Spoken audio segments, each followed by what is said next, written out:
Mga kapuso, lahat tayo ay may kanya-kanyang sekreto.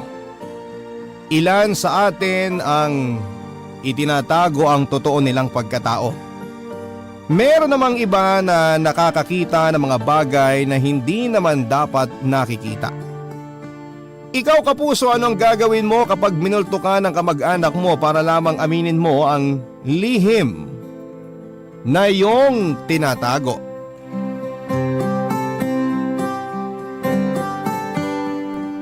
Dear Papa Dudut, mabuhay, ako nga pala si Guillermo pero tawagin niyo na lamang po ako sa pangalang Hill for short. 23 years old, all the way from the city of Angeles. One thing about me, Papa Dudut, is hindi po ako straight. Alam ko na po yon since grade 6 at sa kabila nito ay pilit ko pong itinago ang katotohanan. For 23 years ay nagpakapaminta po ako. Isang baklang nagpapanggap na lalaki. Ginawa ko yon dahil alam kong mahihirapan akong tanggapin ang pamilya ko kapag sinabi ko ang katotohanan. Relihiyoso po kasi ang pamilya ko at tinataasan nila ng kilay ang mga same-sex couple. Hindi man sinasadya ay lumalabas ang pagiging homophobic nila kapag kabadingan na ang pinag-uusapan. Pero wag niyo po silang i-bash, Papa Dudut, dahil hindi naman nila sinasadyang maging homophobic. Sadyang wala lang talaga silang alam pagdating sa mundo ng LGBTQIA+. Mababait naman pong tao ang pamilya ko. Marunong silang makisama sa mga nasa paligid nila. Sa katunayan ay marami silang kaibigan at kakilalang bakla. Yun nga lang ay lumalabas ang unintentional homophobic behavior nila tuwing ginagawa nilang katatawanan ang mga bading o tuwing nagme-make face sila kapag nakakapanood ng anything na related sa LGBT. Sa kanila lahat ang tatay kong si Leandro na siguro ang pinakamalala. Pinagalitan nga niya ako minsan noong nagsuot ako ng pink na damit. Para sa babae lang daw kasi ang kulay na yon at ayaw din niya akong makitang nag-i-skincare. Kaya bilang isang Becky ay mas pinili ko na lamang na itago ang sexuality ko. Mabuti na lamang, Papa Dudut, at may nakilala akong mga kaibigan na tanggap ako kung ano ako. At handa po akong damayan sa sekreto ko.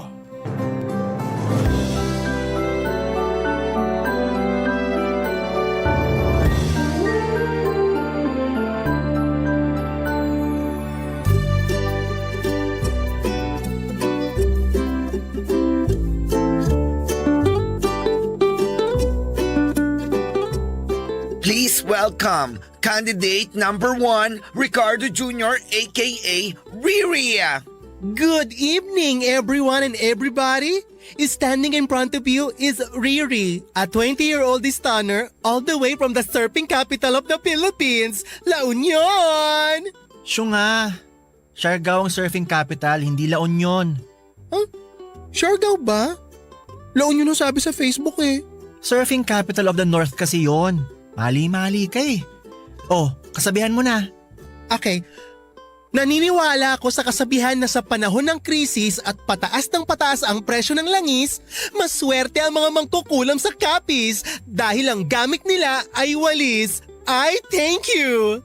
Ay, ang galing mo, Bex! Ang galing mo, Bex! Grabe! Bex! And last but not the least, candidate number 2, Wilfredito the Third, aka Thirdia! Mabuhay! A pleasant evening to everyone. My name is Sturdy, 25 from the land of longanisa, embutido, tocino, and the rest of processed foods, Mexico, Pampanga. And I believe in the saying that goes like this. Magbiro ka na sa lasing, magbiro ka na sa bagong gising, huwag lang sa baklang na wala ng booking. Ang benta nun, Bel! Wala ka talagang Thank you everyone. I love you so much. Ikaw naman magpakilala, Bax. Ako? Ayoko, wala akong alam na ganyan. Ang KJ mo naman, palibhasa, pamin ka. Kunwari lalaki, pero ang hanap, lalaki rin naman pala. Kailan ka ba kasi mag-out? Wala ka na bang planong magladlad? Tinatansya ko pa eh. Hindi pa siguro sa ngayon. Kailan? Pag-uugod-ugod ka na. Ay, speaking of uugod-ugod, nabalitaan niyo na ba yung nangyari kay Mother Bernie? Oo nga, grabe yun. Hindi pa yata nahuhuli yung gumawa nun sa kanya eh. Bakit? Ano nangyari kay Mother Bernie? Ayun, nag-fly lalo na siya sa heaven. Tegi na siya? Tumpak. Ano nga nangyari? Siya ang barbero ko nung bata ako eh. Nilooban yung valor niya tapos sinaksak siya kasi nanlaban ng lola mo. Grabe naman. Ang saklap naman nun. Nakakatakot na ngayon no. Nagkalat na ang mga masasamang loob. Ang nakakalungkot pa, kailan lang siya nagladlad, tapos ganun pa nangyari. Di man lang niya na-enjoy yung kabaklaan niya. Ilang taon na ba siya? Late 50s ata, malapit na mag-60. Ganun siya katanda nung nag-out siya? Oo, inantay pa kasi niyang mamatay yung tatay niya bago siya umamin na bakla siya. Tapos natsugi rin. Kung kailan kasi thunders na tsaka lang nagkaroon ng lakas ng loob. Ano na kaya ang eksena nila ng pudra niya sa langit ngayon, no? Eh ikaw, Hill, gusto mo rin bang matulad kay Mother Bernie? Hindi naman siguro ako aabot sa ganung edad bago mag-out. Paano ko pa mai-enjoy buhay ko kung ganun na ako katanda? Kaya nga sinasabihan ka na namin hanggat maaga pa. Sabihin mo na sa mga magulang mo ang totoo. Nasasayang lang ang oras mo sa pagpapanggap. Napagdaanan ko na rin yan at alam ko nakakasaka lang mamuhay with a fake life. Basta, gagawin ko rin yan balang araw. Hindi pa sa ngayon. Hindi pa ako ready. Bahala ka. Baka ma-Bernie ka dyan. Huy, wag naman sana.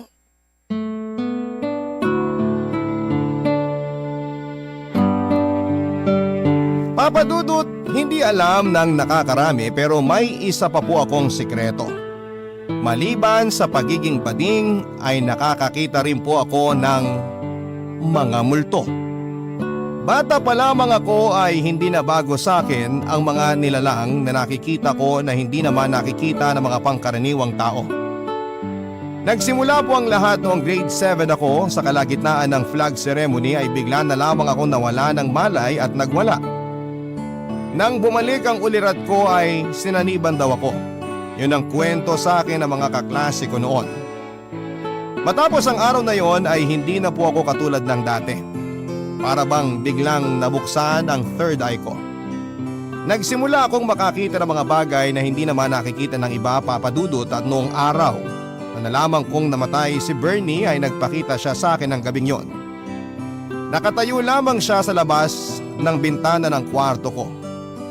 Hindi ko po nakikita ang mga mukha ng multong nagpapakita sa akin pero base sa hubog ng katawan nila at mga suot na damit ay nalalaman ko kung sino-sino sila. Bata pa lamang po kasi ako ay si Bernie na ang gumugupit ng buhok ko. Kaya alam na alam ko ang itsura nito kahit na hindi ko makita ang kanyang mukha. Saglit siyang nagparamdam sa akin, Papa Dudut. Bigla na lang siyang nawala ng hindi ko namamalayan. Niwala siyang sinabi o pinarating sa akin at para bang sumilip lamang siya at nagpaalam sa akin kahit na hindi naman talaga kami close. Napaisip tuloy ako kung may gusto ba siyang ipahiwatig sa pagpaparamdam niya sa akin. Bigla ko naalala ang naging usapan naming magkakaibigan. Kung kailan siya nag-out sa publiko sa totoo niyang sexualidad ay saka naman siya binawian ng buhay. Natakot tuloy ako, Papa Dudut. Ayokong matulad kay Bernie. Kaya kinaumagahan ay tinipon ko ang lahat ng natitira kong tapang at sinubukan ko magtapat sa tatay ko, Papa Dudut.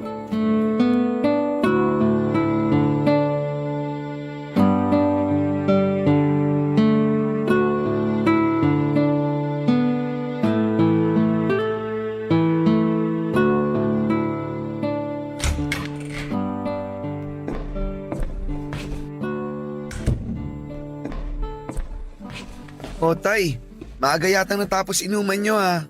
Walis na ako. Sumasakit ang likod ko eh. Gusto nyo masahihin ko? Sige nga. Higa po kayo rito sa sofa.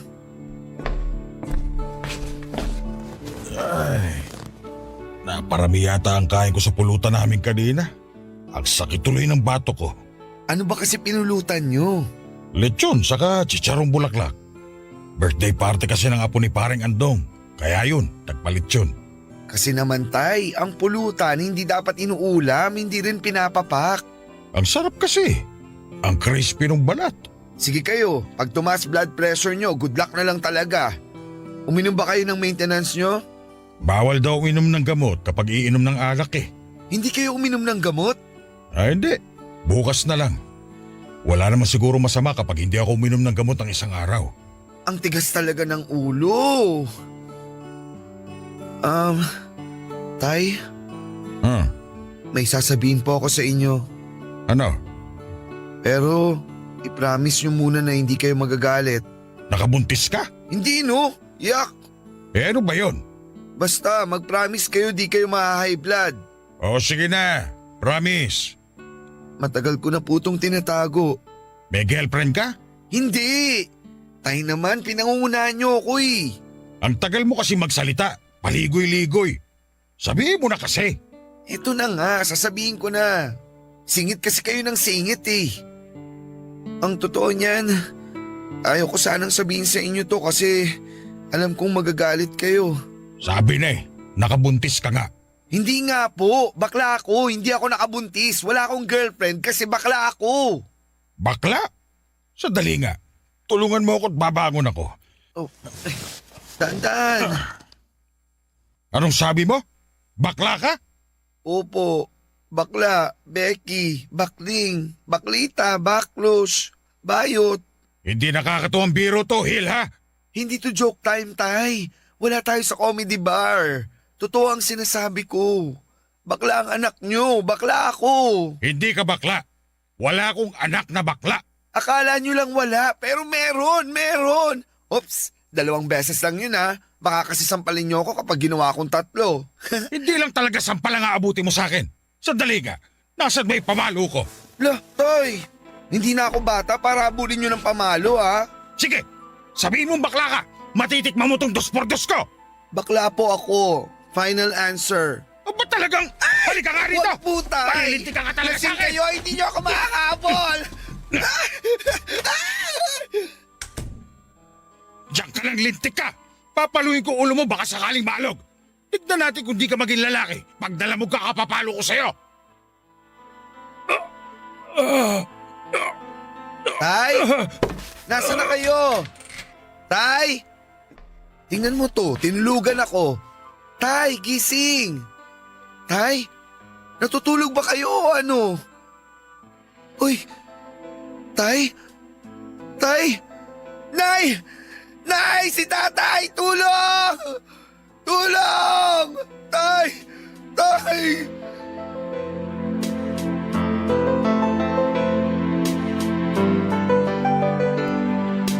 Papadudot binawian ng buhay si tatay ng gabing yon. Inatake raw siya sa puso sa dami ng lechon na kinain niya. Sumabay pa ang kalasingan at init ng ulo nito. Naitakbo pa namin siya sa ospital pero diniklara ng dead on arrival. Wala akong ibang sinisisi sa pagkawala ni tatay Papadudot kundi ang sarili ko. Kung hindi ko lang sana sinabi ang katotohanan ay baka buhay pa ngayon ang tatay ko. Sobrang laki ng pagsisisi ko. Sana ay hindi ko na lamang sinabi ang katotohanan. Kahit na may pagka-homophobic ang tatay ko ay mahal na mahal ko po siya, Papadudot. Nang tanungin ako ng mga kamag-anak ko kung ano ang nangyari ay inilihim ko ang katotohanan.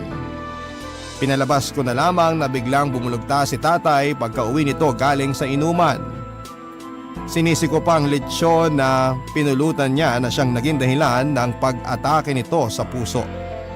Dahil po sa nangyari ay naudlot ang plano kong mag-out sa pamilya ko. Siguro nga'y sign na ang nangyari sa tatay ko na baka hindi pa ngayon ang oras para malaman ng lahat ang katotohanan tungkol sa pagkatao ko. No choice po ako, Papadudot, kundi bumalik sa pagiging paminta. Simula po ng araw na pumanaw si tatay ay hindi na po ako natahimik. Literal po na hindi ako natahimik dahil ang multo po ng tatay ko ay nagsimulang magpakita sa akin.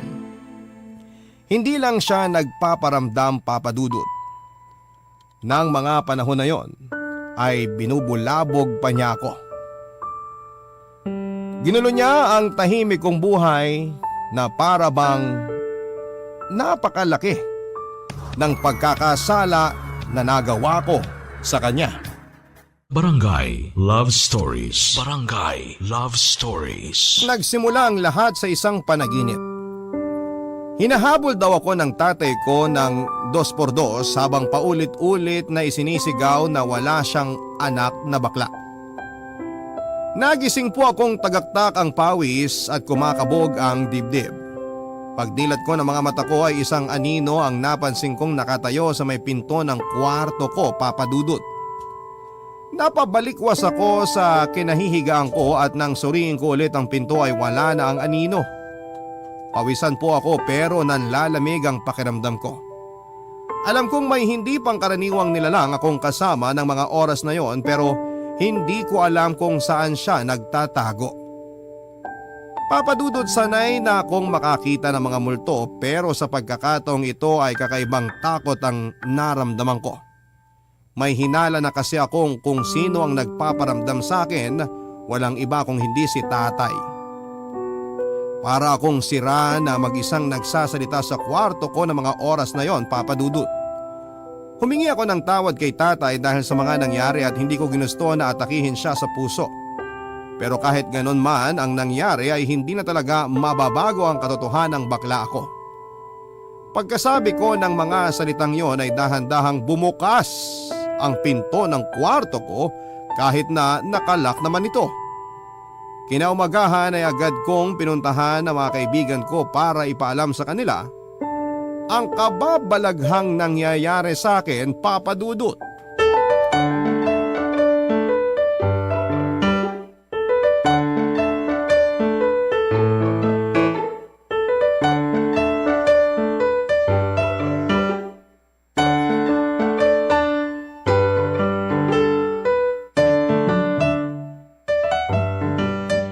Alam nyo, pakiramdam ko, minumulto ako ng tatay ko. True ba yan? Baka naman may gusto siyang isplok sa'yo. Baka may tinatago siyang kayamanan na hindi niya nasabi. Ayaw niya magpakita sa akin eh. Hindi ko rin siya makausap. Pero nararamdaman ko siya. Hanggang ngayon ba?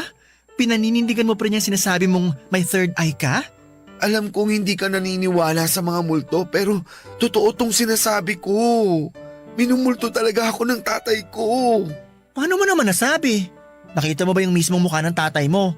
Walang mukha ang mga multo. Basta alam ko lang. Alam ko na siya yun. Hindi talaga ako naniniwala. Ako naniniwala ako sa'yo. Nabasa ko kasi na may eme talaga tayong nakakasama na hindi natin nakikita. Saan mo naman nabasa yan? Sa tabloid. Hulaan ko. Sa comics mo yan nabasa, no? Oo. Kaya naniniwala talaga ako kay Hill na nakakakita siya ng multo. Eh kung hindi ka rin naman isang damukal na boba, fictional yung mga nakalagay sa comics. Palibhasa, yun lang naman kasing alam mong basahin eh. Grabe naman tong mga okray. Eh di fictional na kung fictional. Ano bang ibig sabihin ng fictional? Krompaling kita dyan eh. Alam nyo, kaya minsan ayoko magkwento sa inyo eh. Ayaw nyo kasing maniwala sa akin. Sad boy yarn? Hindi naman kasi totoo yung mga multo-multo na yan. Kaya paano ko maniniwala dyan? Alam mo kung hindi lang talaga kita kaibigan, matagal ko nang inisip na Lucrecia ka, ti. Hindi ako luka-luka, no? Eh bakit ka naman kaya minumulto ng pudrakels mo? Hindi kaya alam na niya na Juding ka? Ang totoo niyan. Ay, sekreto lang natin to ha. Gora Bells. Inatake sa puso si tatay ng dahil sa akin. Ha? Totoo ba? Bakit? Ano ba talaga nangyari? Umamin kasi ako sa kanya. Sabi ko, bakla ako. Ayun, nagalit, na high blood, inatake sa puso. Kaya ka pala minumulto. Inbay pala siya sa'yo. Kasalanan mo naman pala eh. Huy, bunganga mo. Tong baklang to masyadong pasmado bunganga. Namatayan na nga ng tatay yung tao eh. Mga bakla, wag niyo tong ipagsasabi sa iba ha. Ayoko malaman ng iba na ako ang may kasalanan sa nangyari. Baka mamaya, itakwil ako ng pamilya ko. Huwag kang mag-alala, hindi kami magsasalita. Sa kanya ka lang ba nag-out? Eh sa nanay mo? Sa mga kapatid mo? Sa kanya pa lang. Matapos na nangyari, hindi ko na ulit gagawin yun, oy. Anong gusto mo? Sumunod din si nanay? High blood din yun eh. Eh anong plano mo ngayon? Forever ka ng pamin. Hindi ko alam. Mas mabuti na muna sigurong bumalik muna ako sa dati. Baka mas lalong magkagulo kapag nagsabi ako ng totoo. Nagluluksa pa ang pamilya ko eh. Sa tingin mo, nandito ngayon ang pudra mo? Bakla ka! Baka sinundan ka niya rito, ha? Ayoko makakita ng multo. Pero, pag cute na otako, carry lang siguro, ha? Walang multo rito ngayon. Sure ka? Oo, sure ako. Kasi mas matatakot sila sa pagbumuka mo. Wow ha, nagsalita. Ano to, cry and portion? Char lang. Basta mga Bex, dito muna ako ha. Ayokong tumambay sa bahay, mababaliw ako doon. Ikaw bahala. Magstay ka rito sa boarding house kahit kailan mo gusto.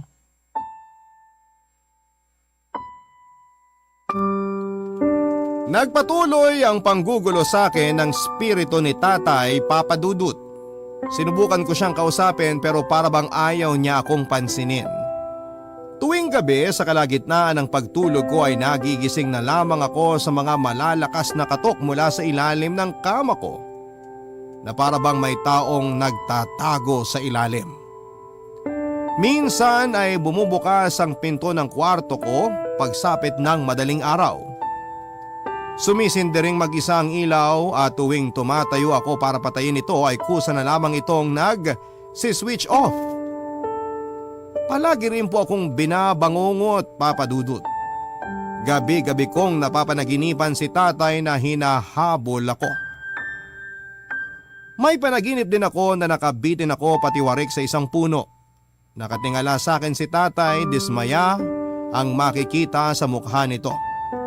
Ang pinakamalala sigurong nangyari sa akin ay noong biglang umalog ang kama ko. Nagpapahinga ako noon, Papa Dudut, habang nanonood ng video sa cellphone ko nang biglang umalog ang hinihigaan ko. Akala ko po noon ay lumilindol pero narealize ko na yung kama ko lang ang gumagalaw. Tumagal din po yun ng halos 30 seconds. Kasabay ng pagtigil nito ay biglang may bumulong sa tenga ko ng salitang bakla. Hindi ko alam kung bakit ako tineterrorize ng spirito ni tatay. Marahil ay galit siya sa akin dahil sa mga nangyari. O hindi kaya ay hindi pa rin niya tanggap na may anak siyang bakla. Hindi ko naman siya makausap ng maayos para sana masolusyonan ang problema at nang matahimik na siya. At dahil sa takot na may mangyari ulit ay 2 araw akong naki-overnight sa boarding house ng mga kaibigan kong sina Riri at si 30.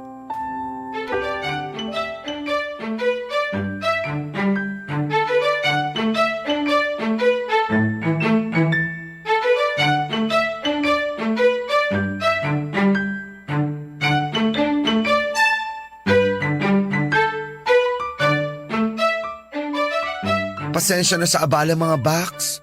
Alam kong maliit lang tong kwartong inuupahan nyo tapos nakikisiksik pa ako.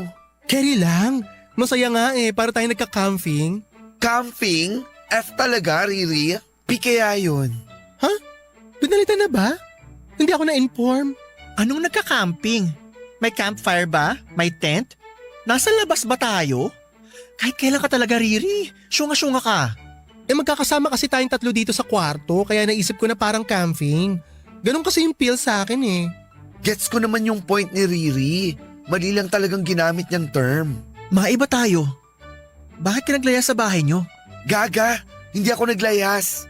Makikitulog lang ako rito pansamantala kasi hindi ko na kaya yung nangyayari sa Balor. Ano bang nangyayari? Nalaman na ba nilang bakla ka kaya hindi na magandang trato nila sa'yo? Ay, parang si Cinderella. Hindi rin maganda trato sa kanya ng stepmother niya. Alam mo, Riri, konti na lang talaga. Mamamatay na ako sa konsumisyon dahil sa kaingutan mo. Paano naging Cinderella? Bakla ba si Cinderella? May stepmother ba si Hill? Ang lakas ng tama mo Kasi si Oo Cinderella. na, huwag ka na mag-explain. Hindi si nanay ang dahilan kundi si tatay. Grabe na ang kababalagan sa bahay. Para na ako nasa horror movie sa dami nang nangyayari sa akin. O akala ko ba sanay ka na sa mga multo? Sanay ako sa kanila kapag nagpapakita lang sila. Pero alugin ba naman yung kama ko? Palagi binubuksan yung pinto ko. Pinagtitripan pa yung ilaw ko. Sinong masasanay sa ganong sitwasyon? Kasalanan mo rin naman. Tinegi mo kasi yung pudra Kels mo. Grabe ka. Hindi ko naman ginusto yung nangyari ah. Kasalanan ko ba talaga yon? Huwag mo nang isipin yun. Walang may gusto sa nangyari. Alam mo, Riri, huwag ka na nga lang magsalita. Wala ka namang ambag sa usapan eh. Sumasakit lang brain cells ko sa'yo. Bakit? Wala namang masama sa sinabi ko ah. Ay nako, shut up ka na nga, Bex. Alam mo, Hil, kung totoo man na minumulto ka ng tatay mo… Totoo nga. Teka, patapusin mo muna ako. Kung totoo mang ginugulo ka ng tatay mo, hindi kaya may gusto siyang iparating sa'yo na message? Ano naman kaya ang gusto niyang sabihin? Baka gusto ng tatay mo na umamin ka na sa pamilya mo. At kapag sinabi kong umamin, as in lahat-lahat. Yung nangyari sa tatay mo kaya siya namatay, pati yung sexuality mo, and so on. Tingin mo, yun ang gusto niyang iparating? Anong say mo, Riri? Ano? Sabi niyo wag ako magsalita.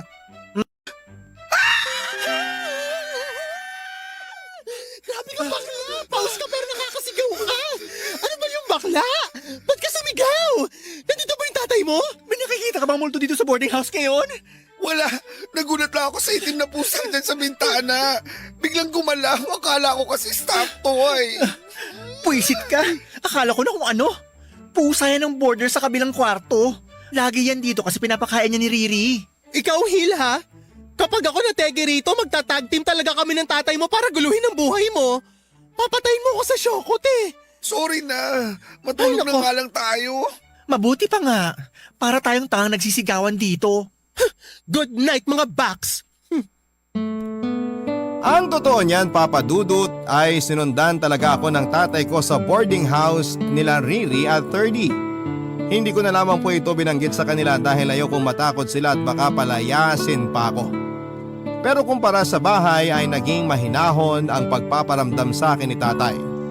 Nakatayo lamang siya sa tabi ko habang nakahiga ako sa lapag. Nang gabing yon ay magdamag lamang ako nakatingin sa kisame ng kwarto. Umiiwas na makita ang multong nanonood sa pagtulog ko. Ang naisip ko, Papa Dudut, na malaki siguro ang tampo sa akin ni tatay kung kaya't hindi pa siya makatawid sa sarili niyang mundo. Siguro ay never na niyang matatanggap na bakla ako lalo na't eto ang dahilan ng kanyang pagkamatay. Habang nakahiga ay sinubukan ko ulit na kausapin si tatay. Hindi nagsasalita ang mga multo, Papa Dudut. Nakikipag-usap sila sa pamamagitan ng telepathy. Bigla na lamang pumasok sa isipan ko ang mga bagay na gusto nilang sabihin at parang mga intrusive thoughts na mahirap iwasan. Katulad ng dati ay hindi ako pinapansin ng multo ni tatay. Naisip ko na baka tama nga ang mga sinabi ni 30. Baka kailangan ko na talagang sabihin sa pamilya ko ang totoong nangyari at ang dahilan ng lahat. Sa parang ito, Papa Dudut, ay baka matahimik na ang espiritu ni tatay. Pagka-uwi ko sa bahay ay muli kong inipon ang nakatagong tapang ko at kinausap ko ang pamilya ko para aminin na ang katotohanan sa kanila. Barangay Love Stories. Barangay Love Stories. At ang naramdaman ko, Papa Dudut, habang hinihintay si nanay na makauwi sa bahay. Kaba dahil hindi ko alam kung ako ba ang sisisihin ng pamilya ko kung sakali mang malaman nilang ako ang dahilan ng pagkamatay ni tatay. Baka dahil dito ay mas hindi nila ako tanggapin dahil sa mga nangyari. May nararamdaman din po akong takot dahil hindi ko alam kung matatanggap ba nilang Becky ako. Hindi ko na po alam kung ano ang gagawin ko kapag hindi nila nagustuhan ang katotohanan. Pero sa totoo lang po, Papa Dudut, ay gusto ko nang matapos ang pagmumulto sa akin ni tatay. Halos wala na akong maayos na tulog dahil sa pagmumulto niya sa akin. Oo, miss ko na po siya at gusto ko siyang makita at makausap ulit pero hindi sa ganoong paraan.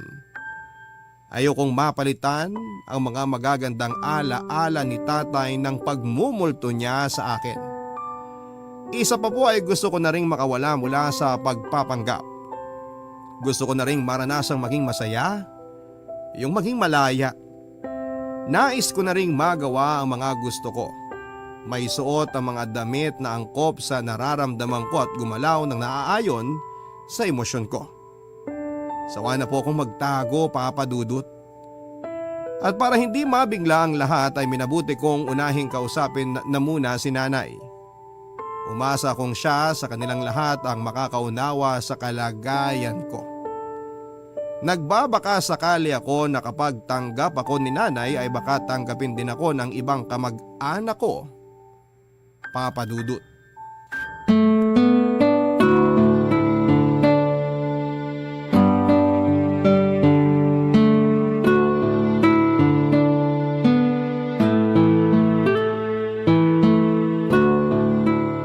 Nay, pwede ko po ba kayong makausap? Maliligo lang ako saglit. Ang lagkit-lagkit ko na eh. Mabilis lang to, Nay. O ano ba yon? May aaminin sana ako sa inyo. Oh, ano yung aaminin mo? Hindi po ako totoong lalaki. Bakla po ako. Ay, Hil. Hindi kayo galit? Huwag niyong sabihing matagal niyo nang alam. Klise na yan, ha? Tama ka. Matagal ko nang napapansin. May hinala. Ayaw mo pang magladlad, di wag. Hindi kita pangungunahan. Inihintay ko lang talaga yung araw na ready ka nang umamin. At eto na nga yung araw na yon. Sa tingin niyo, Nay, nakakahalata na rin ba si tatay nung bata pa ako?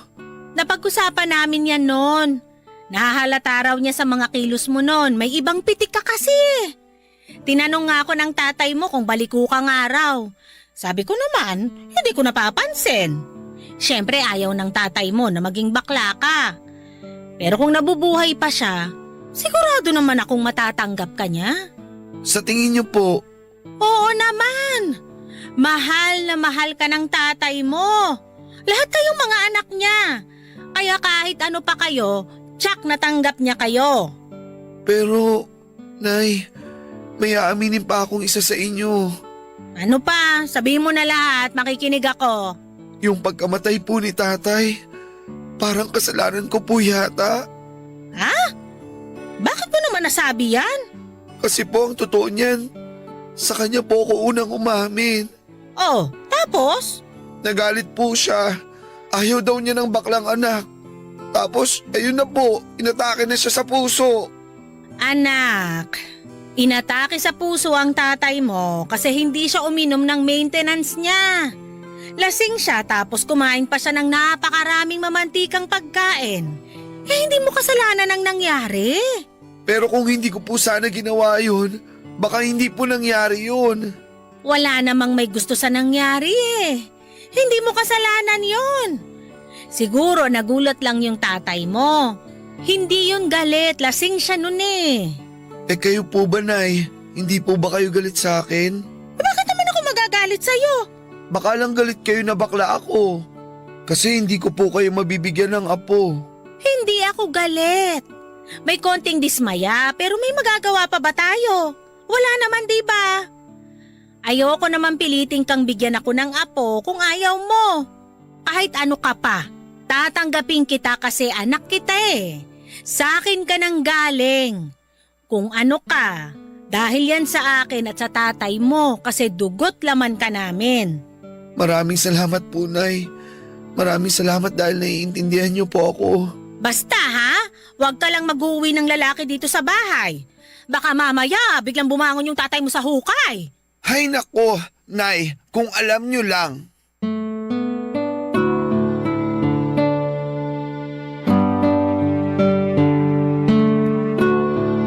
Papadudot para akong nabunutan ng tinik sa dibdib matapos akong umamin sa nanay ko. Parang biglang umaliwalas ang pakiramdam ko at kung dati ay sobrang bigat ng ginagawa kong pagpapanggap, ngayon ay wala na akong pasan. Sa wakas ay hindi ko na kailangang itago ang totoong ako. Sa wakas, Papadudot, ay may chance na rin akong magka-jowa.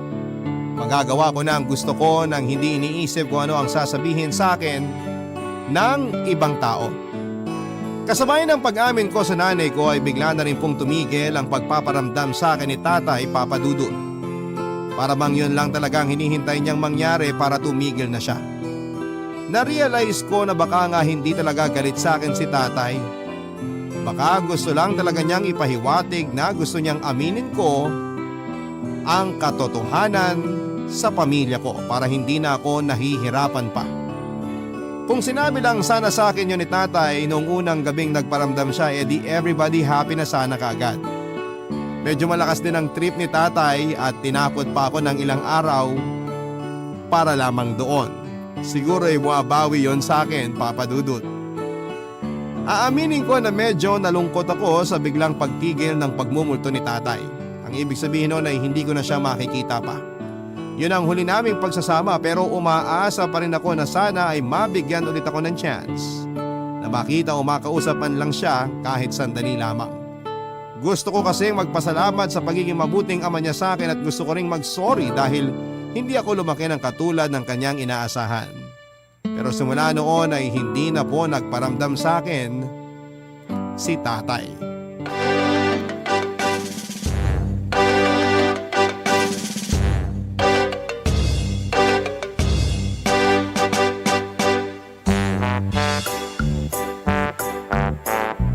Congratulations naman, Bekla! Sa wakas, certified keki ka na! Pwede ka nang humarvat ng otakong Borta! Welcome to the club, Hill! You're finally free! Thank you. Nakakatuwa nga eh. Para akong nabigyan ng fresh start. Pwede ka nang humarot! Huwag mo naman igaya sa'yo si Hill, Riri. Ikaw lang naman malandi sa ating tatlo eh. Tuturuan kitang umaura. Saka na yan. Gusto ko munang i-enjoy tong kalayaan ko. At may isa pa pala akong good news sa inyo. Ano? Hindi ka na virgin? Si Raulo, ang isa pang good news, hindi na ako minumulto ni tatay. Tama nga kayo na baka gusto lang talaga ni tatay na umamin na ako kina nanay. Kaya siya nagpaparamdam. Kasi after ko umamin, tumigil na rin siya. So hindi siya galit sa'yo kaya siya nagmumulto? Tingin ko naman hindi. Tingin ko gawa-gawa mo lang talaga yan. Hindi pa rin ako naniniwala na nakakakita ka ng multo. No offense ha, pero para naging defense mechanism mo na lang siguro yung kunwaring multo na yan kasi feeling ko nilamon ka ng guilt dahil sa pagkamatay ng tatay mo. Tsaka para na rin may reason ka na mag-out sa family mo. Yun na naman ang akin, sana wag mo masamain. Alam mo, 30, hindi ako offended. Okay lang sa akin kung maniwala man kayo o hindi. Ang mahalaga, alam ko kung anong sinasabi ko. Masaya ako ngayon kaya kahit maniwala kayo o hindi na minulto ako ni tatay, wala na sa akin yun. Huwag kang mag-alala, Bax. Naniniwala ako sa'yo. Hayaan mo na yang si Turdy. Ganyan talaga yan since birth. Pinaglihi kasi yan sa sama ng loob. Pero dahil hindi ka naniniwala sa akin, hindi ko na lang din sasabihin ang nakikita ko sa iyo. Ha? Sa akin? Ano nakikita mo sa akin? Huwag mo nang alalahanin yun. Di ka naman naniniwala, di ba? Bakit? May nakikita ka bang multo? Meron. Matagal ko na itong napapansin. Pero di ko lang sinasabi sa inyo kasi ayoko kayong takutin. Pero matagal nang may sumusunod kay 30 na espiritu. Oh my gosh, bakla ka! Simula ngayon, FO na tayo. Friendship over na. Habulin ka pala ng mga multo. Huwag ka magpapaniwala dyan. Ginaganyan lang niya ako kasi hindi ako naniniwala sa kanya. Nakasuot siya ng pulang shirt tsaka maikling shorts. Super ikli na halos matanaw mo na ang Santolan Station. Ah, talaga? Hindi magandang biro yan, Hill ha? Huwag ka mangdadami ng taong matagal lang namamahinga. Bahala ka na nga dyan. Para kayong syunga sa mga kalokohan nyo. Makaalis na nga rito. Ba't nagalit yun? Bakla, yung dinescribe mong damit, yun yung suot ni Emerson nung naaksidente sila. Siya yung boyfriend ni 30 na matagal nang patay. Talaga? Oo. Nakatira pa kami noon sa Tondo. Taga ron kasi yung boyfriend niya. Tapos nung sinundo ni Emerson si 30 galing trabaho, naaksidente sila. Napuruan si 30 pero si Emerson hindi siya nakaligtas. Pasensya na, hindi ko alam. So turulalay nga. Sinusundan pa rin siya ng multo ni Emerson hanggang ngayon? Sene-el! Ganun na nga, sinusundan siya. Pero hindi naman lagi. Paminsan-minsan lang siya nagpapakita. Eh ngayon ba, Bax? Nandito siya ngayon? Si Emerson? Emerson? Nandito ka ba? Pagalawin mo upuan na to na nasa tabi ko ngayon din kung nandito ka. Bakit bakla? Nandito ba siya? Nandito si Emerson? Bakla, huwag mo akong takutin ng ganyan. Hindi. Yung pusa kasi tumalon sa bintana. Nagulat lang ako. Aray ko naman, Walang iya ka, Beth. buwisit ka. Sarap mong paslangin. Akala ko pa naman kung ano. Konti na lang talaga atakihin ako sa puso dahil sa iyo eh. Sarap mong kunyatan. Sisihin mo yung pusa, wag ako. Papa Dudut, masaya ako na sa wakas ay nakuha ko na rin ang acceptance na inaasam ko. Marami pa rin namang mga tao ang hindi tinanggap ang pag-out ko. Sa katunayan ay may mga naririnig pa rin po akong pangiinsulto mula sa paligid ko. Kesyo sayang daw ang lahi. Wala daw kaming silbi, salot lang daw sa lipunan. Hanggang ngayon ay may mga tao pa rin talagang homophobic, mga taong ayaw maging masaya ang kapwa nila. Pero kahit na ganoon, ang mahalaga sa akin ay tanggap po ako ng pamilya ko. Sa ngayon, Papa Dudut, ay meron na po akong boyfriend na isa sa mga sumusuporta sa akin sa bawat desisyon ko sa buhay. Mas lumawak na rin po ang circle of friends ko dahil hindi ko na kailangang magtago pa. Pagdating naman po sa third eye ko ay patuloy pa rin naman po akong nakakakita ng mga kababalaghan. Pero hindi ko na lamang sila pinapansin at hindi naman nila ako ginagambala, kaya hindi ko rin sila gagambalain. Karamihan lang naman po kasi sa kanila ay nais lang nilang bantayan at makita mga taong mahal nila sa buhay, tulad ng ginagawa ni Emerson kay 30. Maaaring marami ang nagtataas ngayon ng kilay sa naging kwento ko, Papa Dudut. Okay lang po kung maniwala kayo sa storya ng buhay ko o hindi. Iba-iba naman po tayo ng paniniwala. May mga taong tulad ni Riri na naniniwala sa akin at tanggap ko rin na mga katulad naman ni 30 na skeptic at hindi basta-basta nagpapaniwala sa mga bagay na walang ebidensya.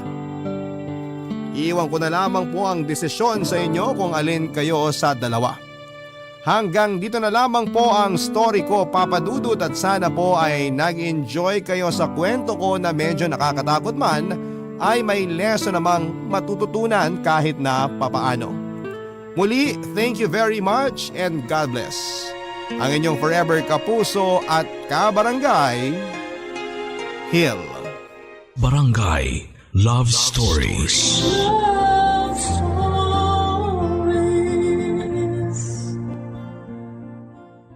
Barangay LS 97.1.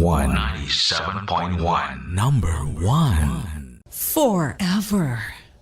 Kabarangay, i-share mo ang iyong barangay love stories. Sabay-sabay nating pakinggan ang iyong kwento ng pag-ibig, buhay at pag-asa. Ipadala lang sa barangaylovestories@yahoo.com.